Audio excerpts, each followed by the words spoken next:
My fingers gripped the sides of the podium, knuckles white, heart pounding like war drums in my chest. Neatly dressed guests filled the rows before me. The music began to rise, signaling that soon Lily would make her entrance down the aisle. This was supposed to be the happiest day of my life. Just an hour earlier, tucked away in the silence of the dressing room, I was straightening my tie when Lily walked in.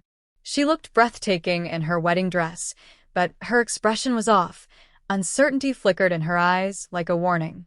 "We need to talk," she murmured, barely above a whisper. I turned to face her, plastering on a smile. Now? "We're minutes away from saying our vows." Her hands fidgeted nervously. "It's about James." The name hit like a punch to the gut. James, her ex. The ghost I thought we'd buried. The one she'd promised was long gone. Yet here he was, brought back into our lives on the day meant to seal our future. "What about him?" I asked, my voice tight and sharp. She drew a shaky breath. "He's here. He called me last night. Said he needed closure, one final goodbye." I told him he could come. The world seemed to stop spinning. "You what?" Her voice dropped further. "I didn't invite him to cause problems. He just needs a moment." I told him he could sit in the fourth row. The fourth row, just steps from our families, close enough to witness the vows we were supposed to make. I stared at her in disbelief. "Are you actually serious, Lily?" My tone hardened. She reached out. "Please don't be angry. I didn't tell you earlier because I knew you'd take it the wrong way." "The wrong way?" My voice cracked through the room.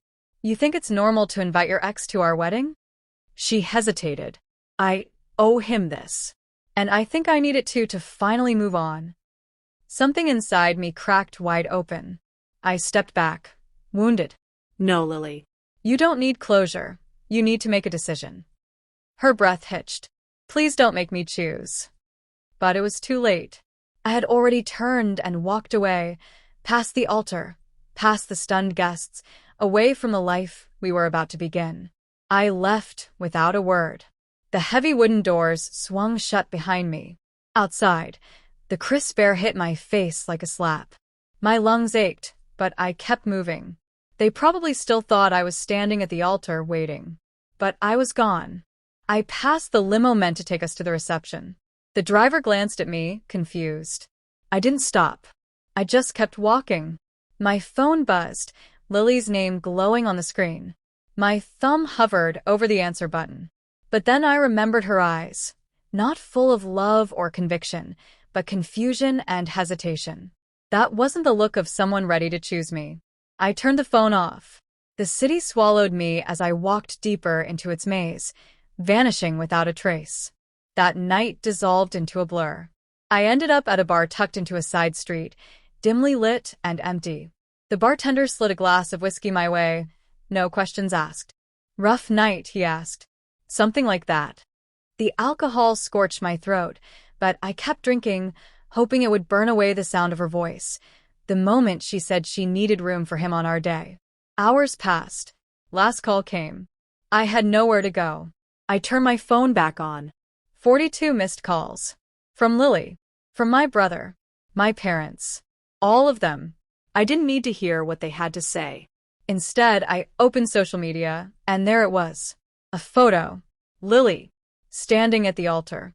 And beside her, James. The caption read, "When old flames rekindle." The comments were filled with confusion, questions, shock. A grainy photo followed, Lily and James leaving together. Had she gone to him the second I left? Or had she always been looking for a way back to him? It didn't matter. Knowing wouldn't change anything. She made her choice. And now I had to make mine.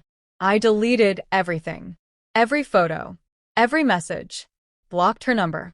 Wiped her from my life. Packed a bag. Left the city behind. No goodbyes. No explanations. I became a ghost. 3 years passed. I built a new life in a quiet lakeside town. A modest job.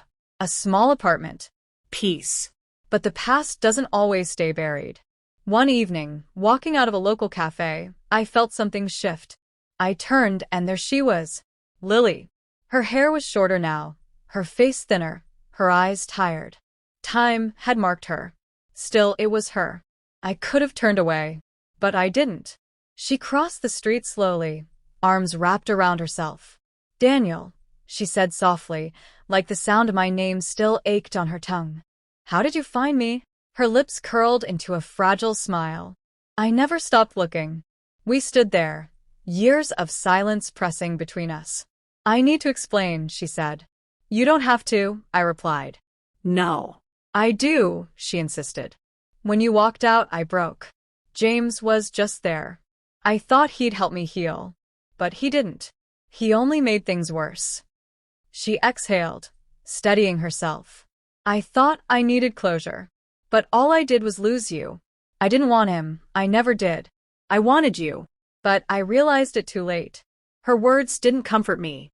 They only made me tired. You don't have to say this now.